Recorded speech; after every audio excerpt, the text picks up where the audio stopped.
আসসালামু আলাইকুম। আজ আপনাদেরকে দেখাবো সৌদি আরবের বিখ্যাত হাঁস মুরগির বাজার। সেখানে আছে কবুতর থেকে সব কিছু। চলুন দেখা যাক।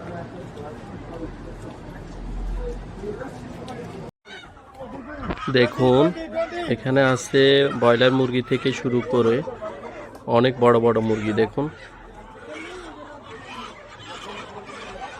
সাদা বাহারি রঙের মুরগিগুলো দেখুন। এটা সৌদি আরবের দাম্মাম শহরে অবস্থিত। দেখুন, দেশি মুরগি থেকে শুরু করে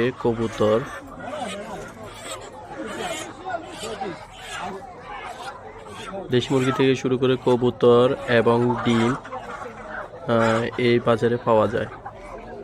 এটি অবস্থিত দাম্মাম শহরে, দাম্মাম সিকুতে, সৌদি আরব বিখ্যাত বাজার। দেখুন, ভিডিওটি ভালো লাগলে লাইক কমেন্ট করুন।